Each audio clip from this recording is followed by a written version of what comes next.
All right, I got a question for you. Which position do you think the Niners will address in round one next year? Considering that it seems like this season isn't really about the Super Bowl, it's about doing the best they can, given all the hardship they've dealt with. But next year, no excuses. How are they going to approach that draft, you think? Well, I've been saying for the whole year, offensive tackle, offensive tackle, offensive tackle, offensive tackle. But you know what? I know enough about the Niners and the way they think and about the way Matt Miller from ESPN just came out with his mock draft. And he also is a Niner fan. He knows how they think. He has the Niners taking the Ohio State defensive tackle in the first round. And I'll go with Matt Miller on that. I think he's right. He spends a lot of time thinking about that stuff. By the time the draft rolls around, it will be defensive line, and they'll lean on they'll go towards defensive tackle. They're getting no pass rush at all, no impact at all in their rush plan coming from the defensive tackle spots with any consistency. Kalia had a really nice game, but like 4 or 5 pressures, but it's Kalia and nothing. Yeah, I think it's interesting because I agree. I don't think they're going to take an offensive tackle. If they planned on taking an offensive tackle, they wouldn't have extended Colton McKivitz. They unsarcastically, unironically like Colton McKivitz. You know, how some people have really bad taste in music and they like some band. You're like, do you? They really like the Colton McKivitz experience, and Trent Williams is signed for a couple more years as well. So I think they're going to keep going defensive line. And the thing that's so interesting to me about their philosophy about drafting defensive line, when have they ever hit on a pass rusher other than Bosa, who was pretty much universally regarded as a NFL ready pass rusher when he came into the league? I mean, every guy they get is Charles a Haley. run defender Have at you best. forgotten about Charles Haley? Charles Haley. It's only 1986, but Charles Haley. I mean, I'm sorry. I guess Prince. I was talking about John Lynch, but yeah, Charles Haley was a great pick. Fourth round. Prince was still making new music. Yeah, I mean, it's been a while. I mean, Drake Jackson in the second round. They just don't. They don't. Robert Beal. I mean, Robert Beal is he's a scout's dream, right? 6'4", 260. He's got 4.4 speed. Everything except for he doesn't actually make the plays. And then Mykel Williams. They drafted Mykel Williams at 11. He's essentially a small defensive tackle who's kind of slow, as you pointed out before the draft, and extremely raw. Extremely raw. And he's got a ways to go. I mean, and think about it this way. The argument for Mykel is that, hey, man, this guy is a good interior rusher. Well, guess what? Guess who's a better interior rusher? Keon White. Nolan. Oh, yeah. Walter Nolan. And Walter Nolan just had a huge game against you. True. Walter Nolan looks like a beast. You really wanted an interior rusher. Why not draft Walter Nolan? Yeah. Probably could have traded back and drafted Walter Nolan. And they compared Mykel Williams to Eric Armstead. Yeah, I guess if Eric Armstead was 265 pounds. Yeah, Eric. What are you talking about? Eric Armstead was 290. Yeah. The same size as Walter Nolan. Yeah. If you really like a guy's an interior rusher and he's 260, you can't take him with the 11th pick. I don't think so. I don't know. I'm not sure about that one. I mean, Shamar Stewart doesn't seem like he would have been a great pick either. That Jalen Walker would have been a pretty good pick. Jalen Walker would have been good. Tyler Warren would have been good. James Pierce would have been good. Yeah. Gray Zabel would have been good. Well, I'll give you this one. Who can the Niners not beat? And because they can't beat them, they don't have any rings. Kansas City. And who's Kansas City's automatic guy? Travis Kelce. And who right now is absolutely the anti-Travis Kelce? Jahdae Barron of the Denver Broncos. And that's who I would have gone with. Barron was the Thorpe Award winner. He was an awesome DB. He was a surefire awesome DB.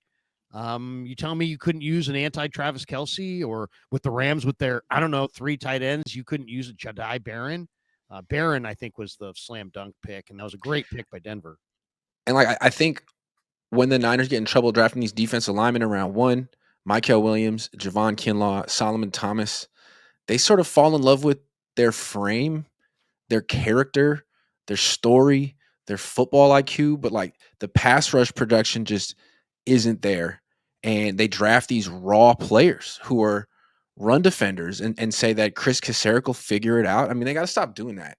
If they take the best defensive lineman they drafted, other than Bosa, was Buckner, who they inherited, didn't appreciate, and traded. The thing that made Buckner so special coming out of Oregon is he had an entire pass rush Move. arsenal already. I mean, he didn't learn that in the NFL. He had a big club move. He had a swim Swim move. move. Yeah, he had he had a number of moves. By the way, somebody's like, "Hey, what's Walter Nolan doing?" Walter Nolan rankings via PFF with all rookie defensive tackles. First in defensive rating, first in run defense rating, first in pass rush, first in win percentage, uh, first in true or second in win percentage in true pass sets. So I mean, the guy's been incredible. I mean, Walter Nolan's been really, really good. He went to 18th. They had the I 11th think pick. part of the problem though for the Niners is that they run this wide nine thing and they have like these specific physical profiles for the defensive linemen. And I don't think Walter Nolan necessarily fits. Great player or promising young player. But we talked about it in the offseason. Like if you don't want to completely suck against the run using this wide nine, you need space eaters at defensive tackle who don't necessarily play on third down. You need big DNs. And I think they know that. So they pass on a player like Walter Nolan, who like the other 20, every other team would want because most other teams use 5-man fronts. But the Niners are using this very specific 4-man front that a lot of most college teams don't use. These players coming into the league aren't familiar with, and you're trying to like fit.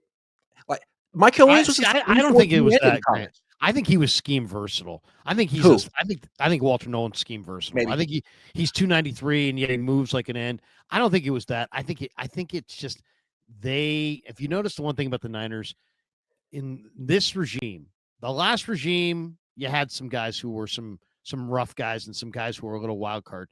They don't go for the guys who are a little bit on the edge. This guy's got a little bit of a this guy's been a 5-star since he was like in the 6th grade. And so he kind of knows he's pretty special. And there's a lot of attitude coming out of Walter Nolan. And I think that's really it. I think it was just that he None of wasn't that there. with Michael.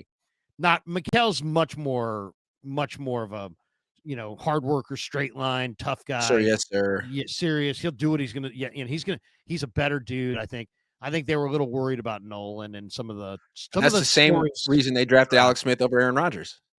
Right, because Aaron Rodgers he looked at us funny when we said do jumping jacks upside down, and Alex Smith said, "Sure, I'll do it." Yeah. It's all right, great. Yeah. How about the fact that Aaron Rodgers went into the LA Coliseum and completed 17 passes in a row and stood toe to toe with one of the most talented college football teams in the history of college football at Cal in like 105 degrees? Screw that. But again, why didn't they take Walter Nolan? Because they come into the draft with an idea of like the physical profile they want. I mean, yeah, I think it's partially the makeup as well. But I think his makeup is I think with Kinlaw at D tackle, they want someone that looks like Javon Kinlaw. They want someone 6'5", 320 who can anchor against a double team. So that's not Walter Nolan. Well, it just turns out that Walter Nolan's the best player available. So you know what? Tweak your scheme. Figure it out. You can't afford to pass on players like this to take someone like Michael Williams, who looks like the defensive end you want ideally in your wide nine, but then you get him and it turns out, oh, he's not a DN. He's a small D tackle who can't even really rush on the interior. I mean, Keon White, who they got for nothing, has been a better interior pass rusher than Michael Williams was. I think Michael's got talent in a, but I mean, it's like he's not what you're looking for as a 3-down player, either at defensive end or defensive tackle.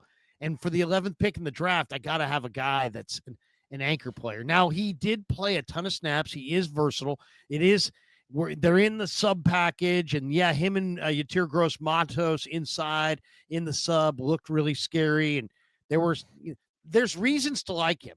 I mean, he was the 11th pick in the draft. There are reasons, he's got some game. It's not like we're saying he's a total zero. My whole point on draft day was stop drafting contributors and start being like Detroit and drafting stars. Sewell, Hutchinson, Brian Branch, Sam Laporta, Amon. They're all stars. Why is Detroit? Because they're stars. Enough with a solid player. Draft some freaking stars. If the NFL would redraft 2025, I'm not sure that Michael Williams would go in round 1. And that's even before he tore his ACL.